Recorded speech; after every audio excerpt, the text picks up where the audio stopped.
Marcus Webb pushed his mop across the marble floor of Webb Technologies headquarters, and the night was quiet except for the soft sound of water and soap moving in circles. He was 60 years old and his hands were rough from years of work, but he moved with a steady rhythm that came from doing the same job every night for 3 months. The building was 60 stories tall and stood in the center of New York City like a giant made of glass and steel. It was 2 in the morning and Marcus was alone on the ground floor where the lobby stretched out like a football field made of polished stone. The year was 2247 and humanity had spread across 12 star systems, but Marcus was content to mop floors and empty trash cans while the rest of the world slept. The elevator at the far end of the lobby made a soft chiming sound and the doors opened. Vincent Shaw stepped out and he looked angry. He was 35 years old and wore a suit that cost more than most people made in a year. His shoes clicked against the marble as he walked, and he had glasses that showed him information about stocks and business deals floating in the air in front of his eyes. Vincent was the CEO of Webb Technologies, and he owned the building and everything in it. He had just come from a meeting with investors, and the meeting had not gone well. Someone had questioned his decisions, and Vincent did not like being questioned. Vincent saw Marcus near the fountain in the center of the lobby, and he stopped walking. He looked at the old man with the mop, and his anger found a new target. Marcus was bent over slightly and moving the mop back and forth across the same section of floor he had just cleaned. Vincent walked closer and his footsteps echoed in the empty space. "You there?" Vincent said, and his voice was sharp like a knife. Marcus looked up and saw the young CEO standing with his arms crossed. Vincent did not look at Marcus directly, but rather looked at a spot somewhere above his head as if Marcus was not worth the effort of eye contact. "You missed a spot near the fountain," Vincent continued. "Do you even know how to do your job properly?" Marcus straightened up and leaned on his mop handle. The wooden stick was old and worn smooth from use. "I will get to it, sir," Marcus said, and his voice was calm and quiet. He had dealt with angry people before, and he knew that sometimes the best response was no response at all. Vincent made a sound that was halfway between a laugh and a snort. "I'm sure you will," he said, and his words dripped with contempt. "Though I wonder if we should just replace all the janitorial staff with robots. At least machines follow instructions correctly." He walked past Marcus and deliberately stepped in the wet area that Marcus had just mopped. His expensive shoes left prints on the clean floor. Maybe if you people spent less time complaining about wages and more time actually working, you would amount to something, Vincent added over his shoulder. Marcus watched the CEO walk toward the private elevator that went directly to the penthouse offices. He did not say anything and he did not show any emotion on his face. He simply nodded once as if agreeing with everything Vincent had said. Vincent pressed the button for his elevator, and the doors opened immediately because the elevator was programmed to always be ready for him. He stepped inside and the doors closed and Vincent disappeared upward into the building. Marcus stood alone in the lobby again, and the only sound was the gentle splash of the fountain. He looked down at the footprints Vincent had left on the clean floor, and then he looked at his own reflection in the polished marble. For a moment something changed in his eyes. The quiet acceptance was replaced by something harder and older. He reached down and rolled up the right sleeve of his uniform shirt. The fabric moved up his forearm and revealed the edge of a tattoo that started at his wrist and continued up under the sleeve. The tattoo was done in black ink and showed an eagle with its wings spread wide. Above the eagle were stars and below it were words, but Marcus covered them again before anyone could see. The design was instantly recognizable to anyone who had served in the military. It was the emblem of the United Earth Defense Force, and more specifically, it marked someone who had been part of the First Contact Division. Marcus rolled his sleeve back down and picked up his mop. He walked over to where Vincent had stepped and cleaned the footprints away with slow, careful strokes. The water ran clear and the floor became perfect again. Marcus had learned patience a long time ago during a war that most people had forgotten. He had learned that sometimes you had to let people underestimate you. Sometimes you had to be invisible to see the truth about how things really worked. He continued mopping and moved from the lobby into the hallway that led to the executive offices. The walls were covered with pictures of Vincent Shaw shaking hands with politicians and celebrities. There were awards in glass cases and newspaper articles about how Vincent had built his company from nothing. The articles called him a genius and a visionary. They said he represented the future of humanity. Marcus read one of the headlines as he pushed his mop past, and he allowed himself a small smile that no one was there to see. The night stretched on, and Marcus worked his way through the building floor by floor. He emptied trash cans and cleaned bathrooms and made sure everything was perfect for when the employees arrived in the morning. He saw other janitors and maintenance workers, but he mostly kept to himself. They knew him as Marcus, the quiet older man who always volunteered to work the worst shifts and never complained. They did not know anything else about him, and Marcus preferred it that way. At 4 a.m, Marcus took his break in the basement-level cafeteria. He sat at a table with a cup of coffee and a sandwich he had brought from home. The television on the wall was playing the news, but Marcus was not really watching it. He was thinking about Vincent Shaw and men like him. He was thinking about how the world had changed since the war. Humanity had survived first contact with alien life and had expanded across the stars, but somehow people had forgotten what that survival had cost. They had forgotten the soldiers who had died to protect them. They had forgotten that wealth and technology meant nothing if you did not have the character to use them wisely. Marcus finished his coffee and threw away his trash. He went back to work, and by 6 a.m, the building was clean and perfect. He clocked out and walked to the subway station as the sun was starting to rise over the city. He rode the train to his small apartment in Queens, and he climbed the stairs to the 3rd floor. Inside the apartment was one room with a bed and a table and a chair. On the wall was a picture of Marcus in military uniform standing with other soldiers. They were all young in the picture, and they were smiling. Most of them were dead now. Marcus lay down on his bed without changing out of his work clothes. He closed his eyes and thought about Vincent Shaw's words. "You would amount to something," the CEO had said. Marcus had amounted to plenty, but Vincent would learn that soon enough. The universe had a way of teaching lessons to those who refused to learn them on their own. Lobby and life continued as normal. Marcus mopped floors and Vincent made business deals, and the world kept spinning. Then on Thursday morning, everything changed. Marcus was sleeping in his apartment when every screen in the building started flashing red. His old television turned itself on, and the emergency broadcast signal filled the room with a harsh buzzing sound. Marcus sat up in bed and looked at the screen. His body moved with the quick efficiency of someone who had been woken by alarms many times before. The screen showed Admiral Patricia Rodriguez sitting at a desk with the flag of the United Earth Alliance behind her. She was 50 years old, with gray hair cut short, and her uniform was covered with medals and ribbons. Her face was serious and tired, as if she had not slept in days. Behind her, Marcus could see other officers moving back and forth and red lights flashing on computer displays. "Citizens of the United Earth Alliance," Admiral Rodriguez began, and her voice was steady despite the fear that Marcus could see in her eyes. "We face an unprecedented threat. A hostile alien armada has entered the outer rim of our territory. The Zathon Collective has issued an ultimatum to all human colonies and outposts. They demand that we surrender all human-controlled space within 72 hours, or they will destroy everything we have built." The screen changed to show images of alien ships. They were massive vessels shaped like crescents with dark metal hulls that seemed to absorb light. Weapons covered every surface, and the ships were so large that human destroyers looked like toys next to them. The footage showed 3 of these ships destroying a colony world. Beams of red energy shot down from orbit, and where they touched the ground, everything simply ceased to exist. Cities vanished in seconds.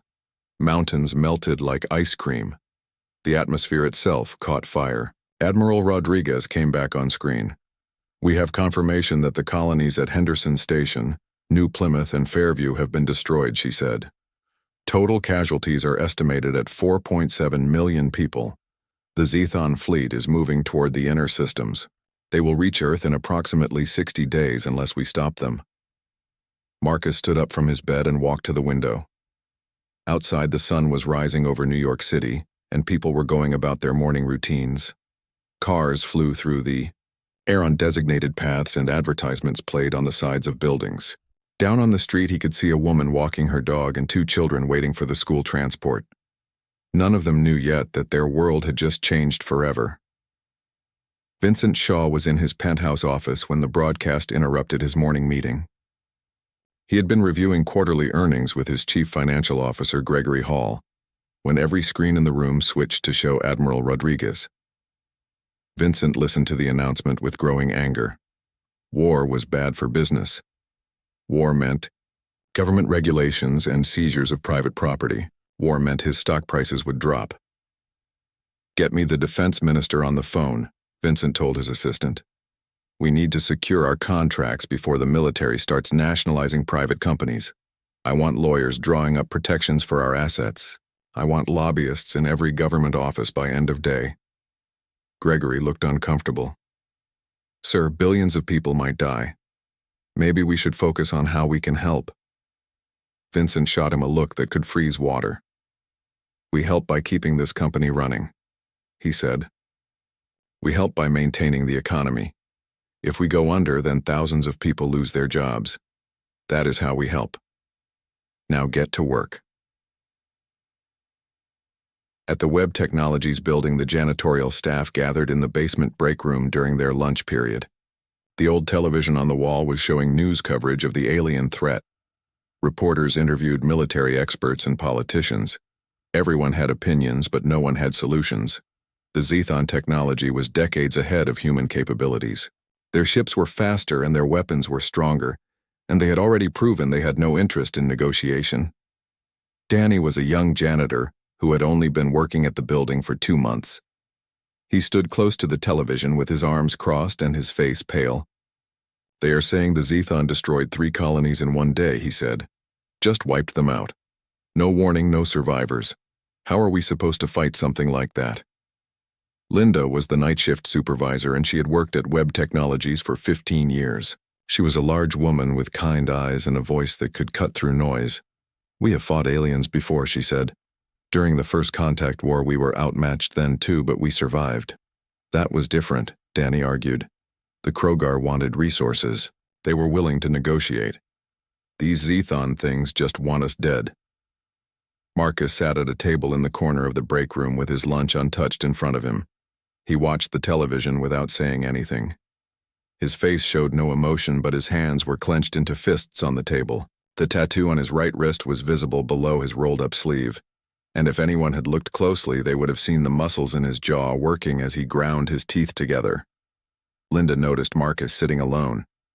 "Hey, Marcus," she called out. "You are awful quiet over there. You okay?" Marcus looked up at her, and for just a second his eyes were hard and cold like chips of ice. Then he blinked and the moment passed, and he was just a quiet old janitor again. "I am fine," he said. "Just thinking. You ever serve in the military?" Linda asked. "You have that look about you sometimes, like you have seen things." "Long time ago," Marcus said, and his voice was distant. "Different life." The news coverage continued through lunch and into the afternoon. President Caroline Mitchell gave a speech from the White House. She stood in front of cameras with her cabinet behind her, and she spoke about courage and resistance. She announced that the government was mobilizing the military and calling up reserves. She said that private companies would be required to contribute to the war effort. She talked about sacrifice and duty and the human spirit. Then President Mitchell looked directly into the camera, and her voice became softer, but more intense. "To all former military personnel," she said, "especially those who served in the first contact wars 30 years ago, your planet needs you again. We are calling on everyone who has worn the uniform to report to their nearest recruitment center. We need your experience. We need your knowledge. We need your courage. Humanity calls upon its heroes once more." Marcus stood up from the table and walked out of the break room without saying goodbye to anyone. Linda watched him go, and something about the way he moved reminded her of a wolf that had just caught a scent. She shook her head and went back to work. There was no way to know that the quiet old janitor who mopped their floors had once commanded entire fleets in battle. There was no way to know that Marcus Webb was a name that struck fear into the hearts of humanity's enemies 3 decades ago. Vincent Shaw watched the president's speech from his office and threw a glass against the wall. The glass shattered and whiskey ran down the expensive wallpaper. "This is insane," he shouted. "They cannot just take what we have built. This is theft dressed up as patriotism." Gregory stood near the door looking nervous. "Sir, it is wartime law. The government has the authority. Everyone has a choice." Vincent snarled. "I did not build this empire to have it stolen by bureaucrats and generals who do not understand business. Get our lawyers on this immediately. Find loopholes. Find exemptions. I want every option on my desk by morning." That evening, Vincent worked late at the office going over contingency plans. He was trying to figure out how to move assets offshore when he heard the sound of a mop bucket rolling across marble. He looked up and saw Marcus emptying trash cans near the executive offices. The sight of the old janitor triggered something in Vincent. All his frustration and anger found a target. "You know what is funny?" Vincent said, and he did not wait for Marcus to respond. "People like you will probably get drafted. Cannon fodder for a war we cannot win. Meanwhile, people like me keep civilization running. That is just how the world works. Some people are meant to lead, and others are meant to follow orders and clean up messes." Marcus paused and set down the trash bag he was holding. He looked at Vincent with an expression that was impossible to read. "Is that what you think?" Marcus asked quietly. "It is not what I think," Vincent said. "It is what I know. Look at you. What have you accomplished? You are 60 years old, and you are pushing a mop in the middle of the night. I am half your age, and I am worth 40 billion credits. That tells you everything about the difference between us." "Worth is not measured in credits," Marcus said. Vincent laughed, and the sound echoed in the empty hallway. "That is exactly what poor people say to make themselves feel better," he said. "Now finish up and get out of my sight. I have real work to do." Marcus picked up his trash bag and walked away without another word. Vincent watched him go and felt satisfied that he had put the old man in his place. He turned back to his desk and his computers and his plans to protect his fortune. He did not see Marcus stop at the end of the hallway. He did not see the old janitor roll up his sleeve and look at the tattoo on his wrist. He did not see the expression on Marcus's face that said Vincent Shaw was about to learn a very hard lesson about what truly mattered in this world. The next morning, Vincent received a message on his private communication device that made him stop in the middle of drinking his coffee. The message was from the Department of Defense, and it was not a request. All major corporate leaders were required to attend a security briefing at the United Earth Military Command Center at 1000 hours. Failure to attend would result in immediate legal action. The message did not explain what the briefing was about, but the tone made it clear that this was not optional. Vincent arrived at the military command center in his private transport, and he was already irritated. The building was a massive structure built into the side of a mountain in Colorado. Armed guards checked his identification 3 times before he was allowed inside. The hallways were gray and utilitarian with no decoration or comfort. Everything was designed for function rather than appearance. Vincent hated it immediately. He was directed to a conference room deep inside the facility. Other corporate leaders were already there sitting at a long table. Vincent recognized most of them. There was Henry Kim, who ran the largest mining operation in human space. Next to him sat Julie Peterson, who controlled the food production networks that fed billions. Across the table was Carlos Martinez, who owned the shipping company that moved goods between star systems. They all looked as unhappy as Vincent felt about being summoned like children called to the principal's office. Admiral Rodriguez entered the room through a side door, and everyone fell silent. She walked to the front of the room where a large display screen covered the entire wall. But it was the man who entered behind her that made Vincent's world tilt sideways. Marcus Webb walked into the room wearing a full military dress uniform. The uniform was dark blue with gold trim, and the chest was covered in medals and ribbons. But it was the insignia on his collar that made Vincent feel like he had been punched in the stomach. 5 stars. Fleet Admiral. The highest rank in the United Earth Defense Force. Vincent's mouth went dry and his heart started pounding. The janitor. The man he had insulted repeatedly. The old man he had called worthless was standing at the front of the room with more authority in his posture than Vincent had ever possessed in his entire life. Marcus's bearing was completely different now. Gone was the stooped posture and the quiet demeanor.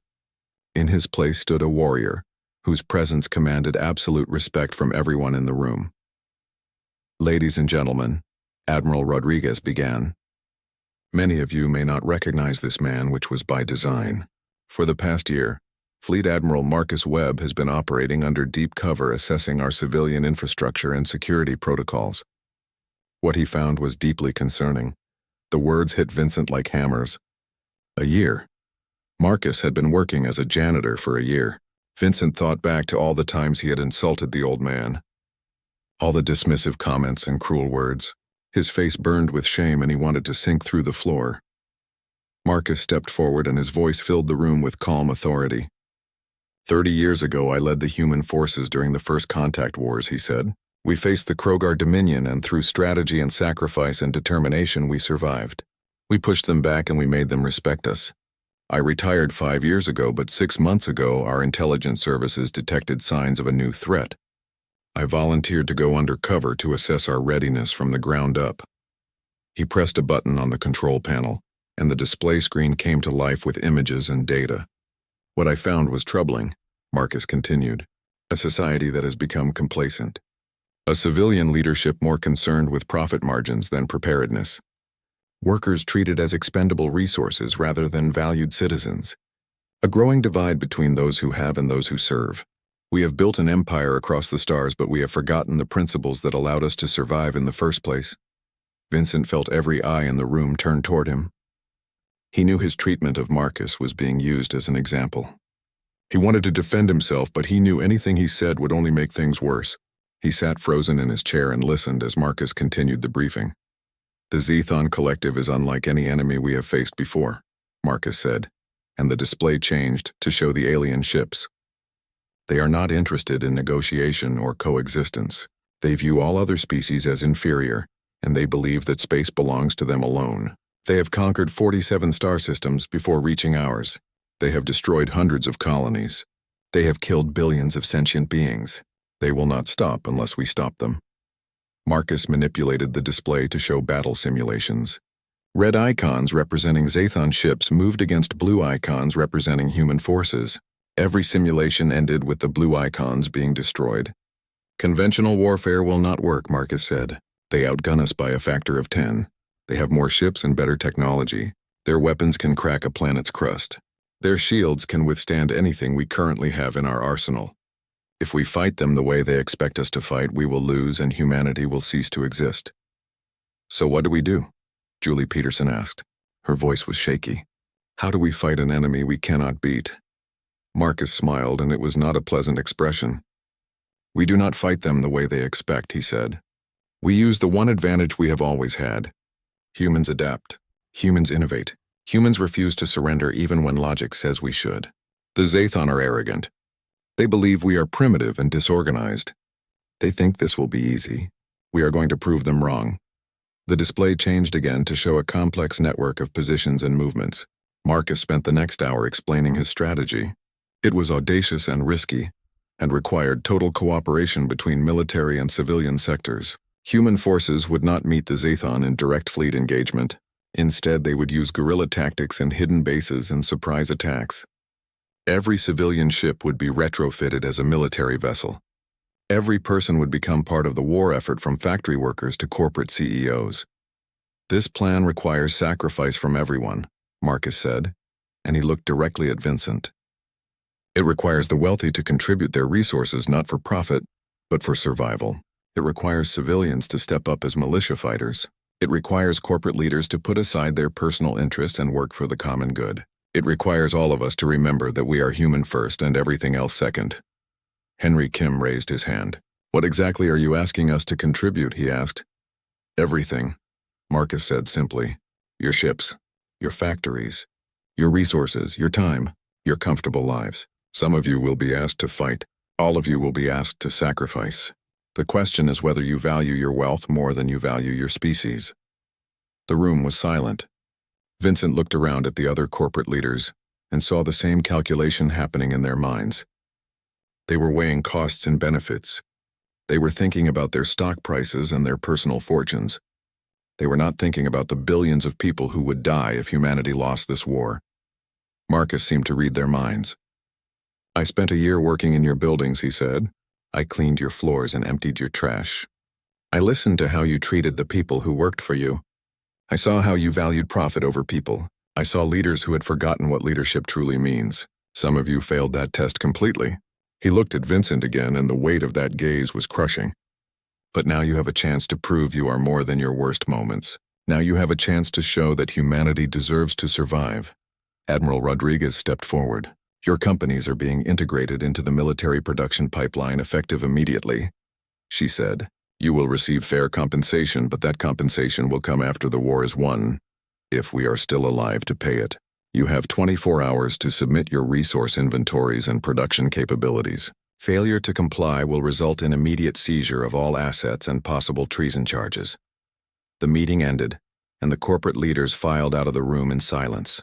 Vincent tried to leave quickly, but Marcus called out to him. "Mr. Shaw, a moment, please." Vincent turned slowly and forced himself to meet Marcus's eyes. "Fleet Admiral," he began, but his voice cracked. "I had no idea." "No," Marcus said, and his voice was stern but not unkind. "You did not. But that is the entire point.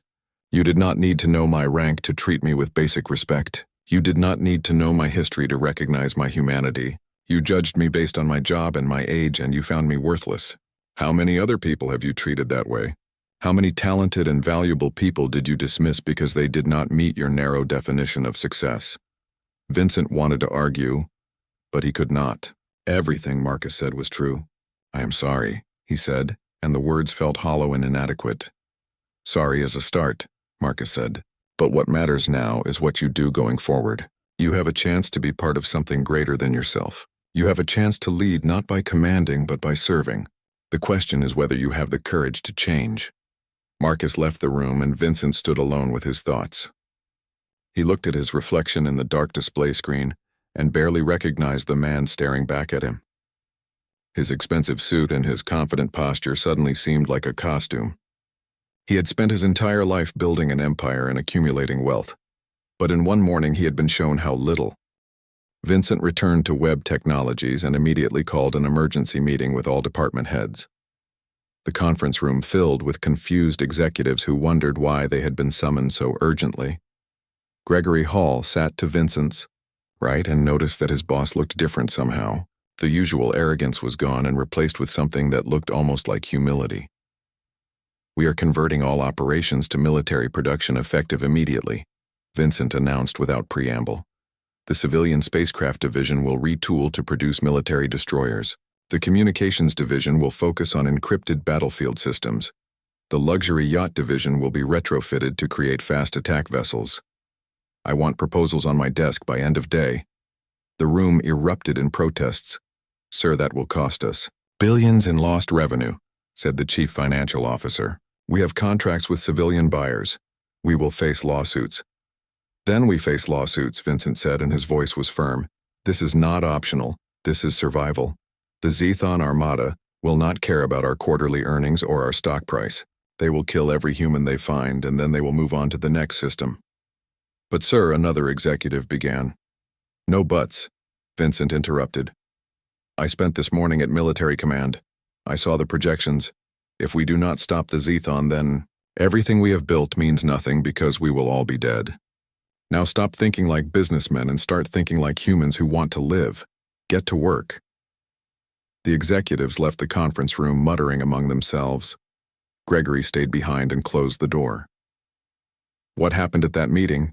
he asked Vincent. "You seem different." "I met the janitor," Vincent said. Gregory looked confused. "What janitor?" "Marcus Webb," Vincent said. "Except he is not really a janitor. He is Fleet Admiral Marcus Webb, the Marcus Webb who won the first contact wars, the most decorated officer in human history, and I have been treating him like garbage for 3 months. Gregory sat down heavily in a chair. "Oh no," he said. "Oh yes," Vincent replied. "He was undercover assessing civilian readiness, and I failed that assessment spectacularly. He watched me insult him and dismiss him and treat him like he was worthless. And he said nothing because he wanted to see who I really was when I thought no one important was watching." Over the following weeks, Vincent's life transformed completely.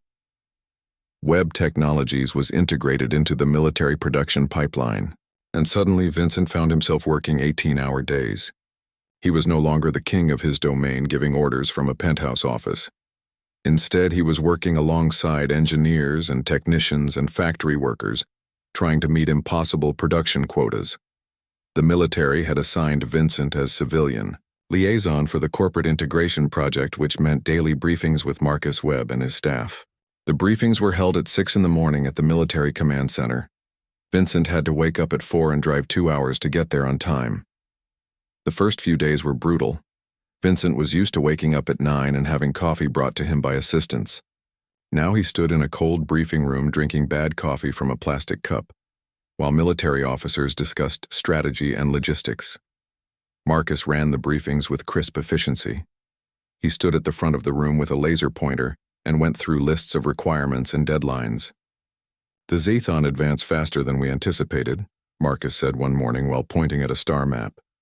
"They have taken the Harrison colony and are moving toward our mining operations in the Kepler system. We have 2 weeks, maybe 3, before they reach Earth's outer defenses." Vincent studied the map and his business mind started working. "If we accelerate production and cut the safety margins on the reactor installations, we could have 12 more ships ready in 10 days instead of 3 weeks, he suggested. Marcus turned and looked at Vincent with an expression that was hard to read. "And how many workers might die from those cut safety margins?" he asked quietly. Vincent paused. The old calculation ran through his head automatically. Acceptable losses for greater gains. A few deaths to save thousands. But Marcus's steady gaze made him reconsider. "You are right," Vincent said. "We will find another way." "Good," Marcus replied. "Now I need you to convince the other corporate leaders to contribute their personal luxury craft to the militia fleet. Those ships have better shielding and faster engines than anything in our standard fleet." "They will never agree," Vincent protested. "Those vessels are worth millions. Some are family heirlooms." Marcus's expression hardened. "Then you make them understand what is at stake. You make them understand that credits and status mean nothing if we are all dead or enslaved. You make them understand because you were one of them, Vincent, and now you are becoming something better." Vincent spent the next 3 days in negotiations with his fellow billionaires. It was the hardest sell of his life. He called in favors and made promises and used every negotiating tactic he knew. Henry Kim laughed when Vincent first proposed the idea. "You want me to give up my personal yacht," Henry said.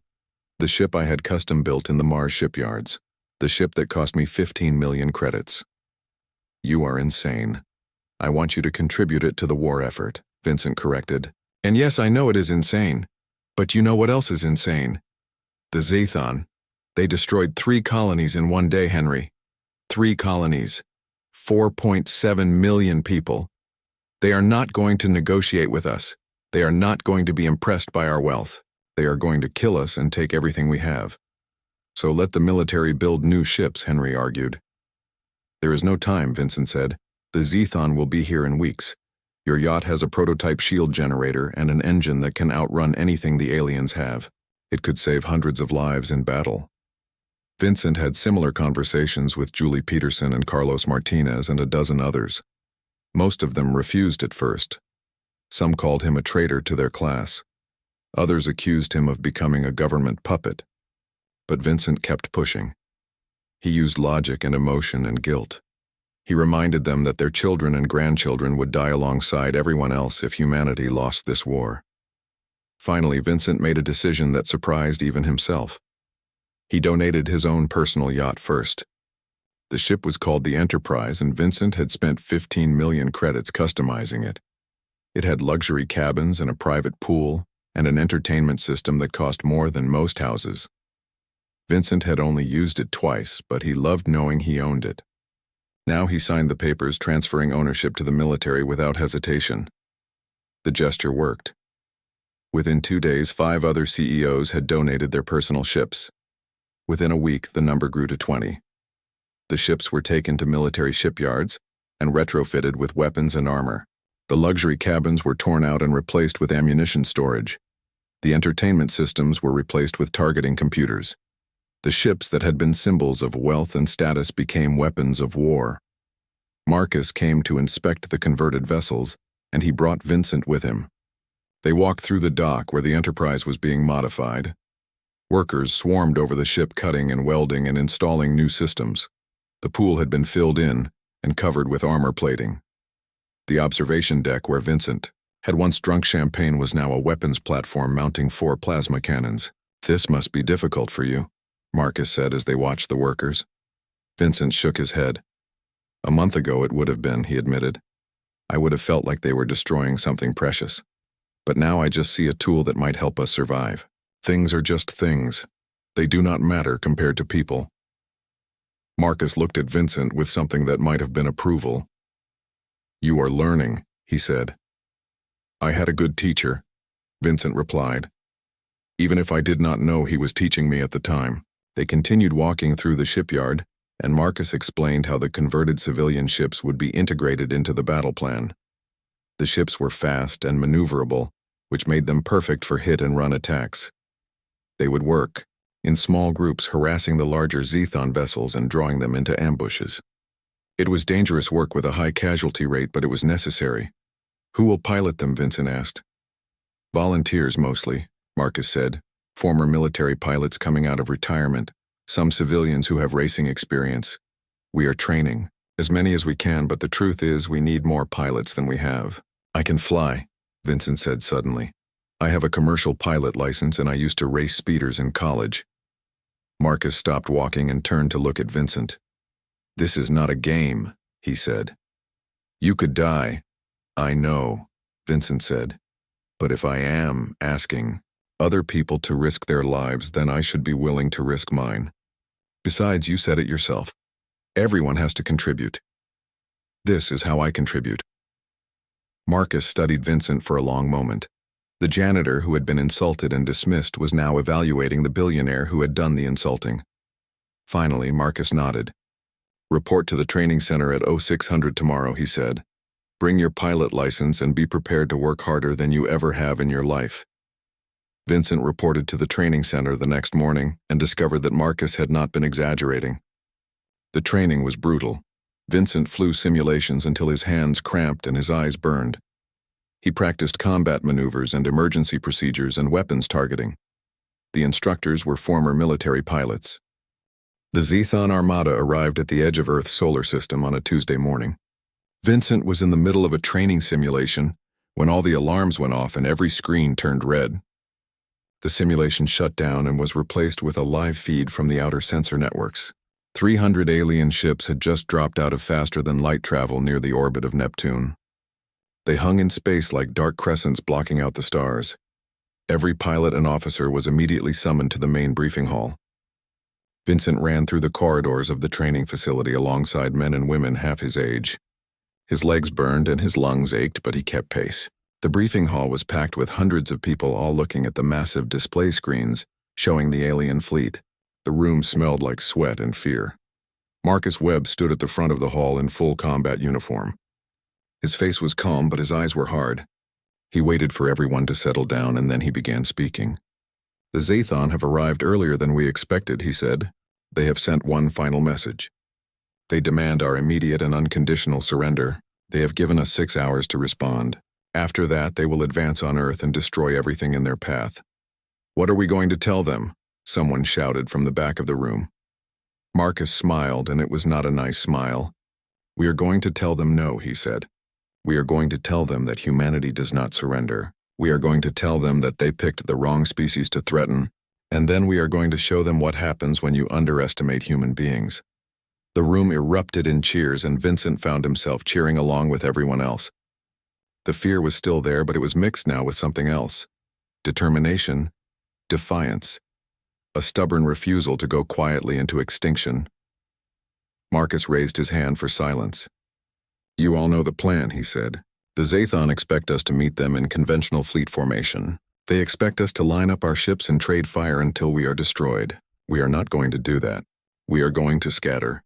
We are going to use every piece of cover in this solar system. We are going to hit them from angles they do not expect, and then disappear before they can respond. We are going to be a swarm of hornets attacking a bear. Individually, we are no threat, but together we can bring down anything. He pressed a button and the display changed to show the battle positions. Human ships were positioned throughout the solar system, hiding behind asteroids and moons and space stations. The Zethon would have to come through a gauntlet of ambush points to reach Earth. You are going to be afraid, Marcus continued. That is natural. You are going to see things that terrify you. You are going to watch friends die. Some of you will die, but I need you to remember why we fight. We fight for our families. We fight for our homes. We fight for the billions of people who cannot fight for themselves. We fight because if we do not, then humanity ends today. Vincent looked around the room and saw the same expression on every face. Fear, yes, but also resolve. These were not professional soldiers. Most were volunteers and civilians, but they were ready to die to protect their species. The briefing ended and everyone rushed to their assigned ships. Vincent found his way to the Prosperity, which had been his personal yacht before being converted into a fast attack vessel. The ship was barely recognizable. The luxury fittings were gone and replaced with armor and weapons. The cabin that used to have a bed and entertainment system now had a pilot seat and targeting computers. Vincent's co-pilot was a woman named Karen, white, who had been a commercial freight pilot before the war. She was 40 years old with short red hair and quick hands. She nodded at Vincent as he climbed into the pilot seat and began the startup sequence. First time in real combat, she asked. Yes, Vincent admitted. Me too, Karen said. Try not to get us killed. I will do my best, Vincent replied. The Prosperity launched from the military station along with 40 other converted civilian ships. They formed up into 5 groups of 8 and headed toward their assigned positions in the asteroid belt. Vincent's hands were sweaty on the controls and his heart hammered in his chest. The ship handled differently than in the simulations. Everything felt heavier and more real. Take position behind asteroid JK773, came the voice of Lieutenant Commander Helen Brooks through the comm system. She was the tactical officer coordinating their group. Kill your engines and wait for my signal. The Zathon fleet is advancing. Estimate contact in 90 minutes. Vincent maneuvered the Prosperity behind a massive chunk of rock the size of a mountain. Around him, the other ships in his group did the same. They shut down their engines and drifted in the darkness. Outside the cockpit window, Vincent could see stars and the distant curve of Jupiter. Everything looked peaceful and beautiful. It was hard to believe that 300 alien warships were coming to kill them all. The 90 minutes felt like both seconds and years. Vincent and Karen sat in silence, checking and rechecking their systems. The weapons were armed and ready. The shields were at full power. The engines were on standby, ready to fire at a moment's notice. All they could do was wait. Then the Zathon fleet appeared on the sensors. The alien ships moved in a tight formation like they were on parade. They clearly expected no real resistance. Why would they? They had destroyed 47 star systems before this one. Humanity was just another weak species to be crushed. All ships stand by. Helen's voice came through the comm. Wait for it. Wait for it. Vincent watched the sensors as the alien ships came closer. His finger hovered over the firing button. Sweat ran down his face. Next to him, Karen was gripping her armrest so hard her knuckles were white. Now, Helen shouted. All ships engage. Vincent slammed the throttle forward and the Prosperity shot out from behind the asteroid. Around him, 40 other ships did the same. The Zathon fleet was caught completely by surprise. Human ships came at them from every direction, firing missiles and plasma torpedoes. Explosions bloomed across the alien formation like deadly flowers. Vincent targeted the engines of a Zathon destroyer and fired. His torpedoes struck home and the alien ship's rear section exploded. The destroyer spun out of control and crashed into another Zathon vessel.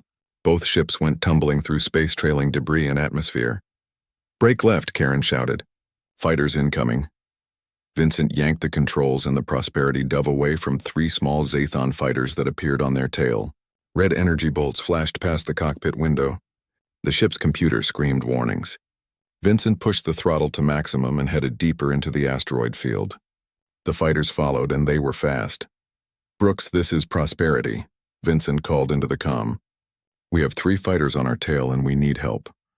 Prosperity, brake left and dive toward Sector 7, Helen responded. The Wellington will cover you. Vincent followed the instructions and suddenly a human destroyer appeared from behind an asteroid.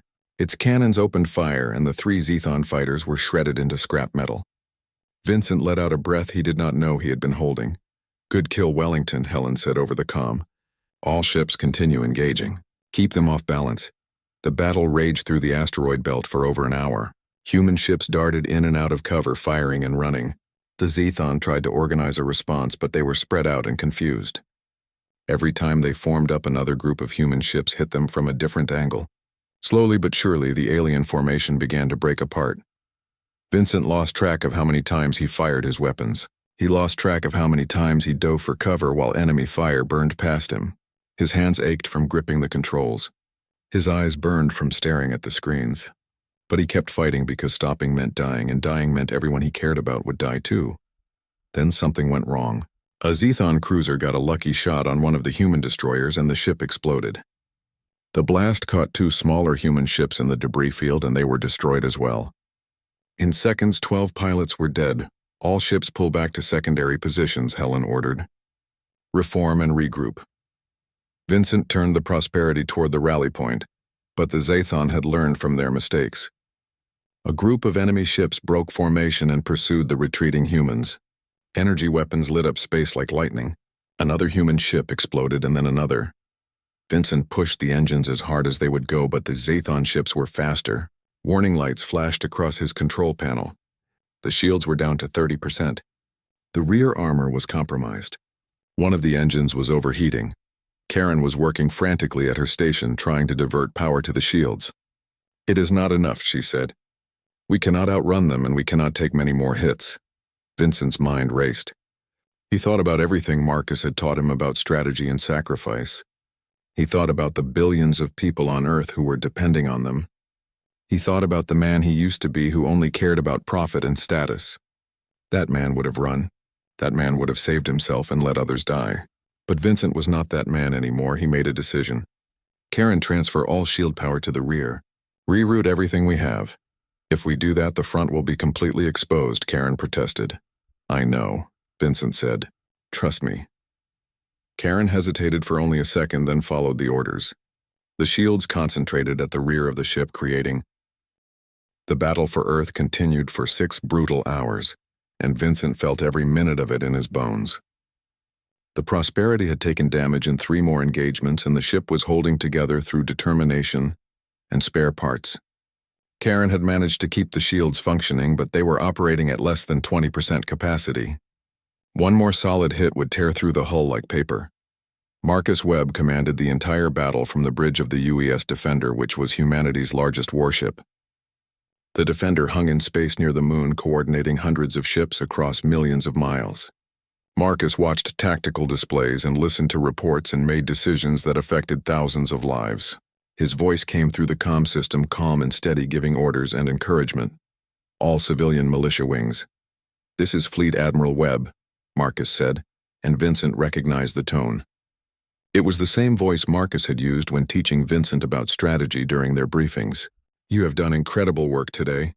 The enemy is confused and scattered. They expected an easy victory and instead they have found warriors. But now comes the difficult part. Now we push them back." Vincent listened while maneuvering the Prosperity toward a new position near Mars. His body ached and his eyes felt like sandpaper, but he forced himself to focus. Around him, other converted civilian ships took up similar positions. They were battered and damaged, but still fighting. "The Zathon fleet has concentrated near Jupiter," Marcus continued. "They are trying to regroup and reorganize. We are not going to let them. I am sending coordinates for a coordinated strike. All ships will jump simultaneously and hit them from 6 different vectors. This will be the largest engagement of the battle. Some of you will not make it back. I wish I could promise otherwise, but I will not lie to you.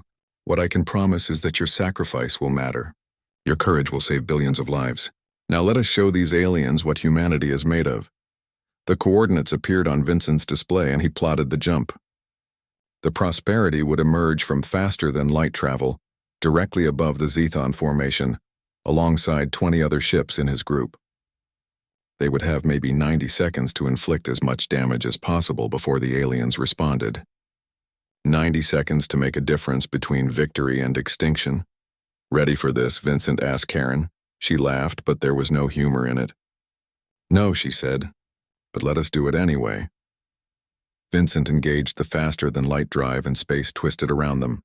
The stars stretched into lines and then everything went white. A moment later they emerged above Jupiter, and the Zathon fleet spread out below them like a dark city floating in space. Vincent did not give himself time to be afraid. He dove toward the nearest alien cruiser and opened fire. All around him, human ships did the same. Missiles and torpedoes rained down on the Zathon formation. Explosions lit up the darkness. Alien ships tried to return fire, but they were pointing the wrong direction. For precious seconds, humanity had complete surprise, and they used every moment. Vincent targeted the weapons batteries on a Zathon battleship and fired everything he had. The battleship's port side exploded and the massive vessel began to list. Other human ships hit it from different angles, and the battleship broke apart under the concentrated fire. Debris scattered across space and took out two smaller Zethon vessels. But then the aliens recovered and returned fire, the space around Vincent filled with red energy bolts. His shields flared and died. Alarm screamed throughout the Prosperity. A bolt struck the starboard engine and it exploded. The ship spun out of control. "Karen, we need that engine," Vincent shouted over the noise. "It is gone," Karen shouted back. "I am rerouting power, but we lost 40% thrust." Vincent fought with the controls and managed to stabilize the ship. They were limping now, barely able to maneuver. Another hit would finish them. He looked for cover and saw a cloud of debris from a destroyed Zethon ship. He pushed the Prosperity toward it using their remaining engine. They made it into the debris field just as another volley of enemy fire passed through where they had been. Vincent cut the remaining engine and let the ship drift. Outside the cockpit window, chunks of alien metal tumbled past. The Prosperity was hidden for now, but they were trapped. "Brooks, this is Prosperity," Vincent called. "We are dead in the water and hiding in debris field 7-4. Request assistance," acknowledged Prosperity. Helen responded, but her voice was strained. "We are pulling back. Heavy casualties. Stand by." Vincent looked at Karen and saw blood running down the side of her face from a cut above her eye. She wiped it away and kept working on her console, trying to restore some functionality to their systems. Outside the debris field, the battle continued. Human ships fought with desperate courage against overwhelming numbers. Then Marcus Webb's voice cut through the chaos. "All ships, this is Webb. I am taking personal command of the strike team. We are going after their command ship. All available forces cover our approach." Vincent watched his sensors and saw the UES Defender accelerate toward the center of the Zethon formation. The massive human warship was accompanied by 12 smaller escort vessels. They drove straight into the heart of the enemy fleet like a spear. The Zethon command ship was twice the size of the Defender and bristled with weapons. It sat in the middle of the alien formation, protected by dozens of support vessels. Marcus was leading his ships directly toward it through a storm of enemy fire. It was either the bravest thing Vincent had ever seen or the most insane. "He is going to get himself killed," Karen said quietly. "No," Vincent replied. "He has a plan." Marcus always has a plan. The Defender and its escorts fought their way through the Zethon defensive line. 2 of the escort ships exploded, but the rest kept going. The Defender's guns fired continuously, cutting through enemy vessels. Marcus was broadcasting on an open channel, and Vincent switched to listen. "All ships concentrate fire on Grid 7, Marcus was saying. "I need a hole in their formation." "Make me a hole." Human ships from across the battlefield turned and fired at the designated coordinates. The combined firepower punched through the Zethon defensive screen, and the Defender shot through the gap. The command ship was right in front of them now, filling half the sky. But instead of attacking, Marcus did something unexpected. The Defender launched a small shuttle that accelerated toward the command ship. The shuttle was moving too fast and weaving too erratically for the Zethon point defenses to track. It disappeared into a docking bay on the side of the massive alien vessel. "What is he doing?" Karen asked. Vincent smiled despite everything. "He is doing what he does best," he said. "He is adapting." 15 minutes passed while the battle raged around them. Vincent managed to get the Prosperity's sensors working again and tracked the Zethon command ship. Nothing seemed to be happening. The alien vessel continued coordinating the fleet. Human forces were being pushed back on all fronts.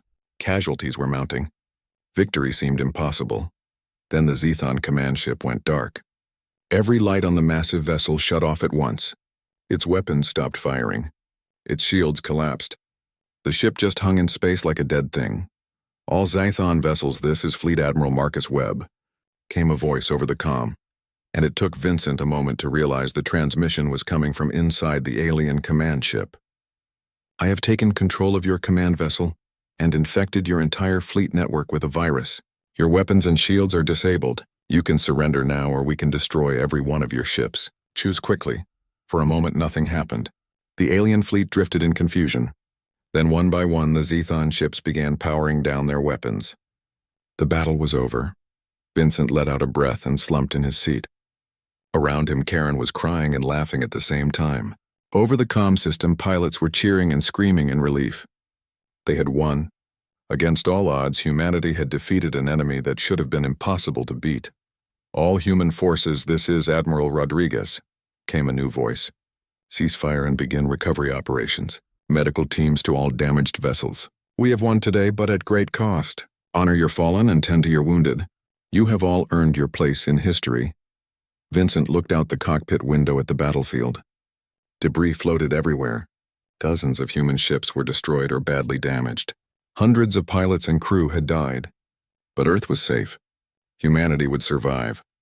A rescue ship found the Prosperity 2 hours later and towed them back to the lunar station. Vincent and Karen climbed out of their damaged vessel and were met by medical personnel. Vincent's legs almost gave out when he tried to walk. Medics caught him and helped him to a bench. Someone put a blanket around his shoulders and handed him water. The station was chaos, with wounded being treated and ships being repaired and people crying or laughing or just sitting in shock. Vincent watched it all, feeling disconnected from his body. Everything seemed distant and unreal. He had fought in a space battle. He had nearly died. He had helped save the world. None of it made sense. Then Marcus Webb appeared in front of him. The fleet admiral looked exhausted, with his uniform torn and burned. There was dried blood on his face and his hands were covered in bandages. But he was smiling. "You did good up there, Vincent," Marcus said. Vincent tried to respond, but his throat was too tight. He managed a nod. Marcus sat down on the bench next to him. "A month ago you were a businessman." 3 weeks after the battle, Vincent stood in a conference room negotiating with the Zethon leadership, and it was the strangest meeting of his life.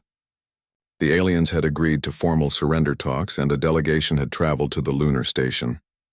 The Zethon were tall beings with gray skin and 4 arms and eyes that glowed faintly blue. They wore armor that looked like it was grown rather than manufactured, and they moved with a grace that was unsettling to watch. Marcus Webb sat at the head of the negotiating table with Vincent to his right. Also present were Admiral Rodriguez and representatives from the civilian government. On the other side of the table sat Commander Zethus, who led the Zethon fleet, and 3 of his senior officers. The room was tense with the weight of recent violence. "Your species surprised us," Zethus said, and his voice came through a translation device that made it sound hollow and distant. "We have conquered 47 star systems. We have faced hundreds of alien species. None fought as you did. None showed such creativity and such refusal to accept defeat. We expected you to surrender or die quickly. Instead, you wounded us badly." Marcus leaned forward with his hands folded on the table. "You underestimated us," he said simply. "You judged us based on your prejudices rather than reality. That was your mistake."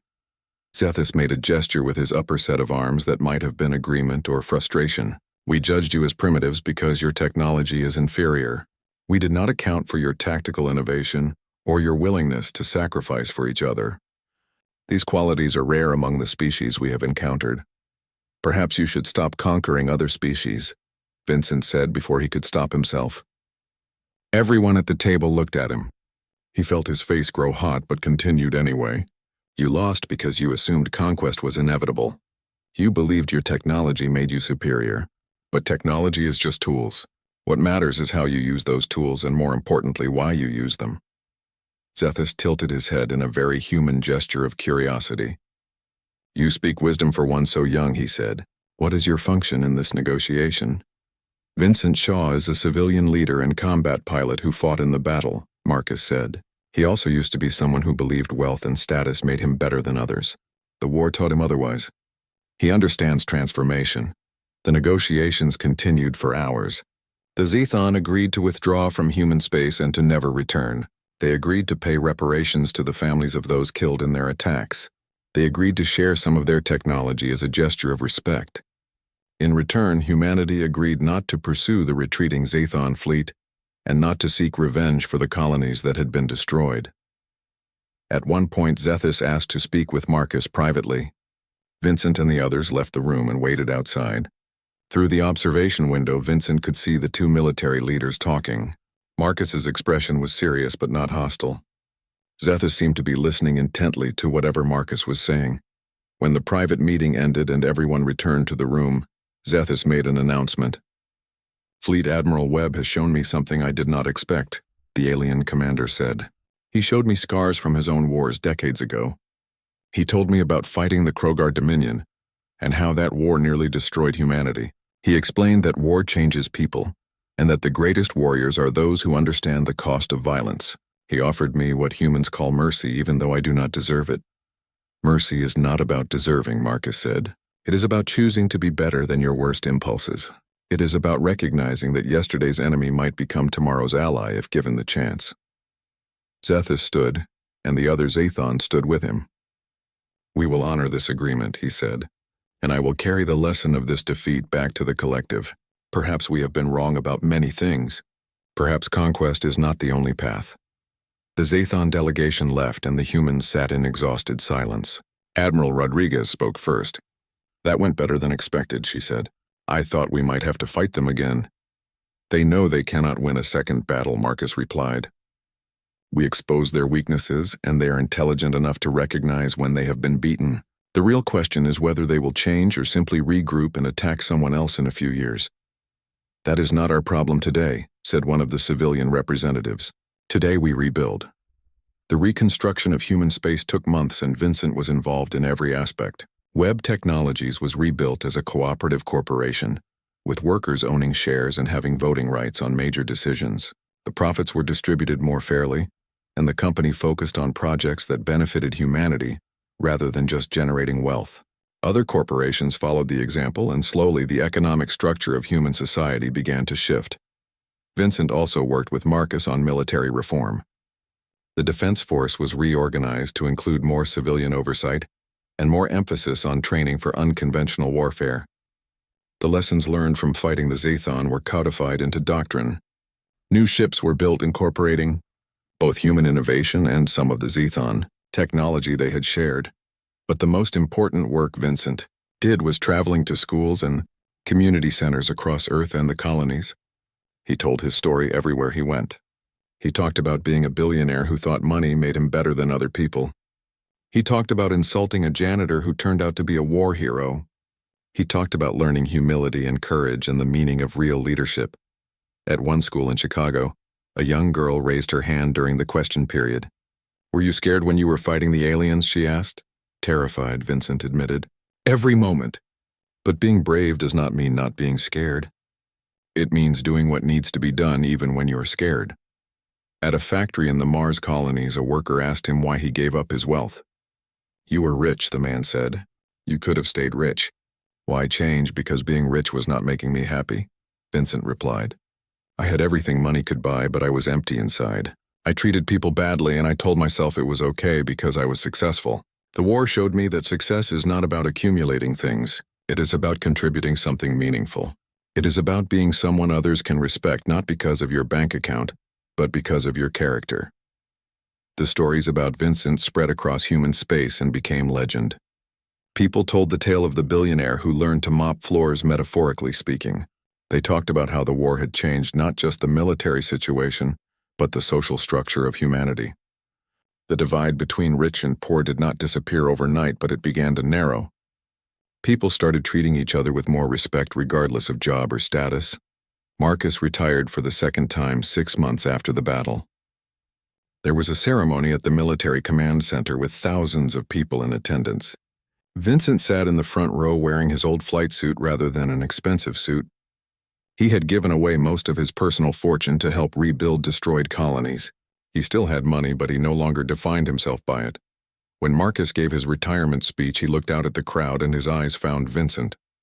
Some of you know that I spent a year working undercover as a janitor, Marcus said. I did that to see how we treated our most vulnerable citizens. What I found was disturbing but also hopeful. I found people like Vincent Shaw who started out embodying our worst qualities but who proved capable of profound change.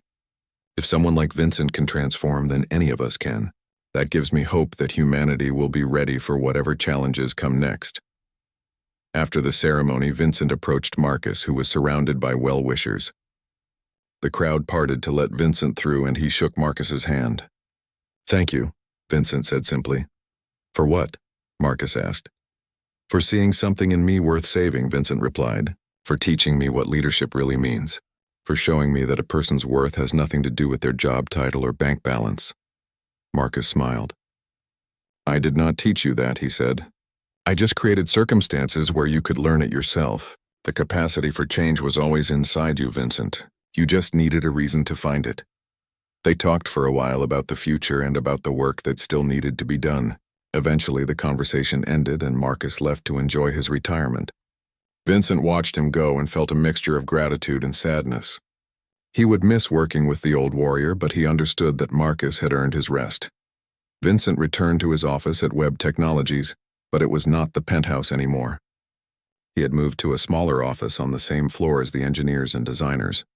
His door was always open and employees felt comfortable coming to him with problems or ideas. The company was thriving under its new structure, and productivity was higher than it had ever been. Turns out people work harder when they feel valued and respected. One evening, Vincent was working late when he heard the sound of a mop bucket in the hallway. He looked out and saw a young man cleaning the floors. Vincent walked over to him and the janitor looked nervous at seeing the CEO approaching. "Good evening," Vincent said. "What is your name?" "Peter, sir," the young man replied. "Well, Peter, how long have you been working here?" Vincent asked. 5 years passed after the Zathon War, and humanity entered a period of unprecedented cooperation and growth.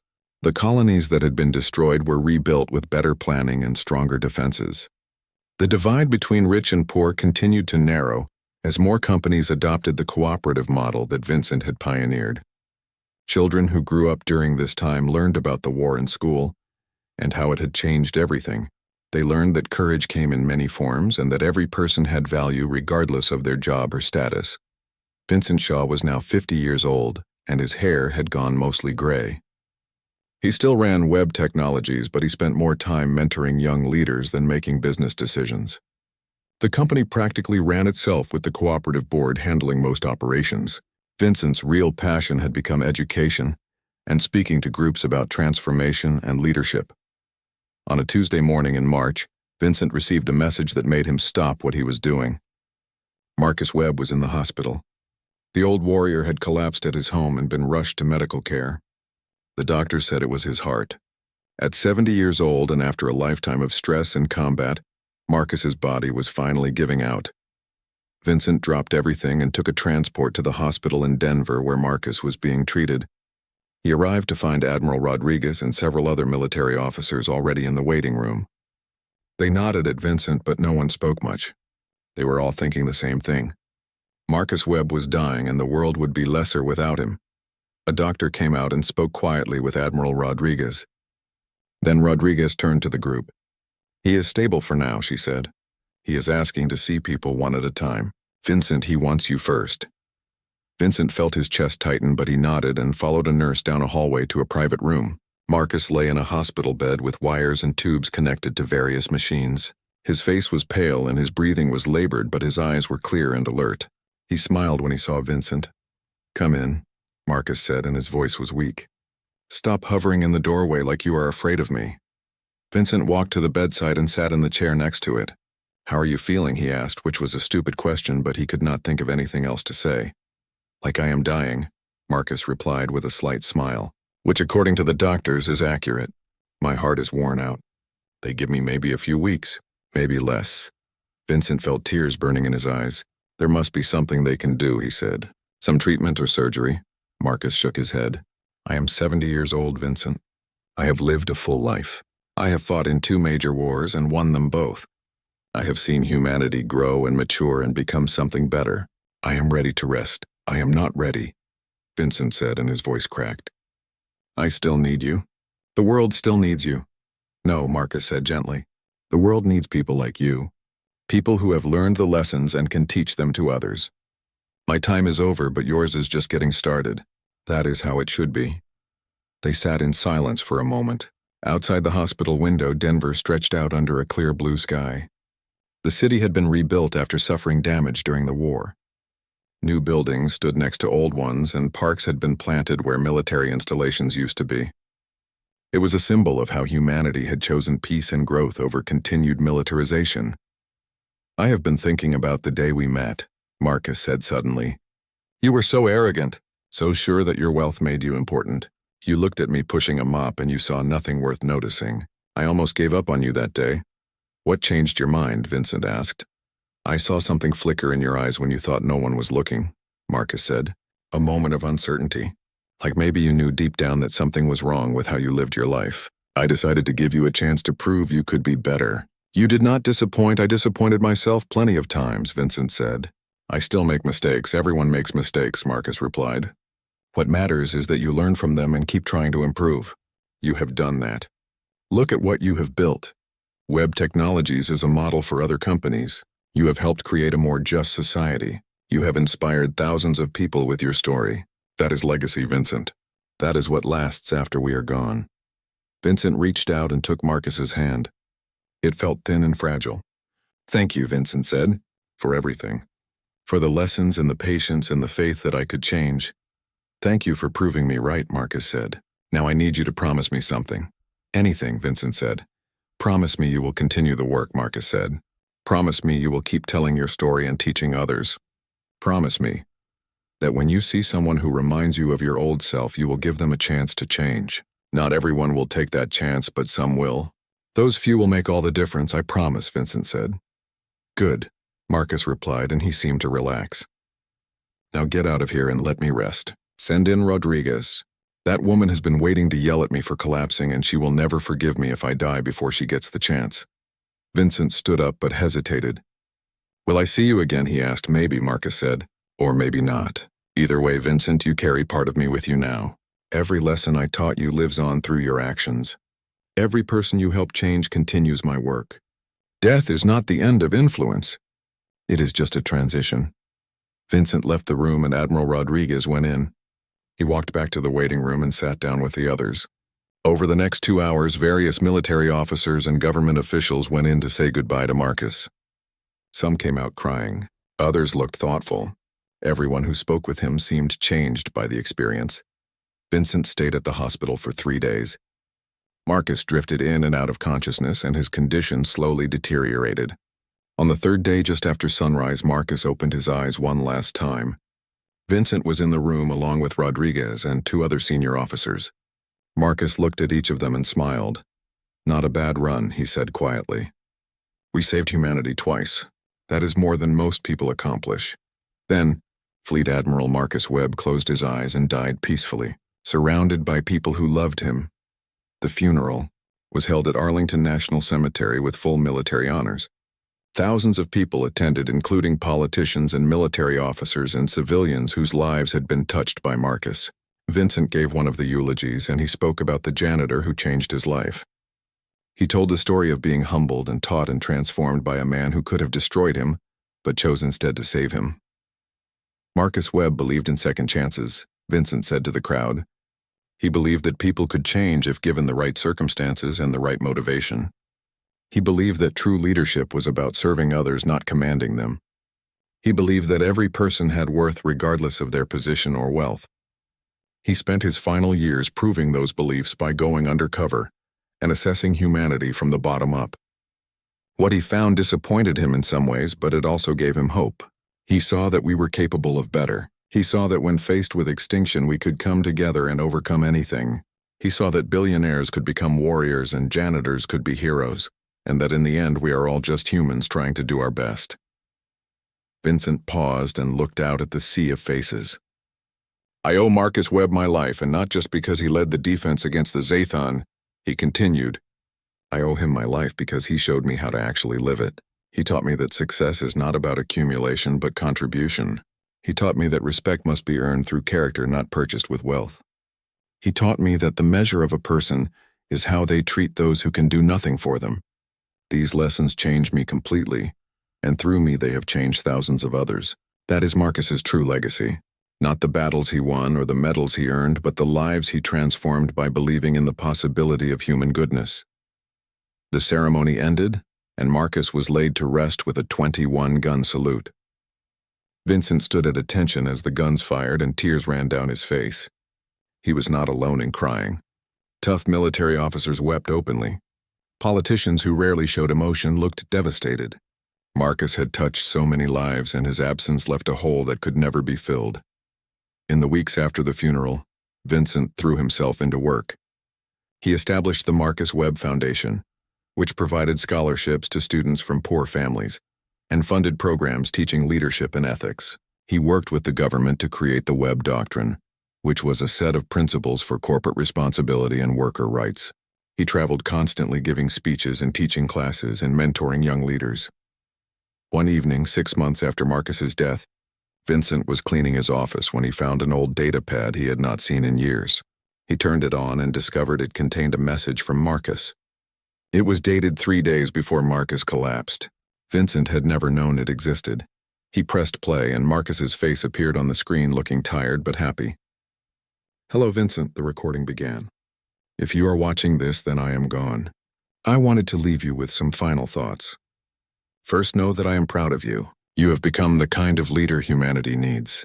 You have learned to balance strength with compassion and ambition with humility. You have proven that transformation is possible at any age.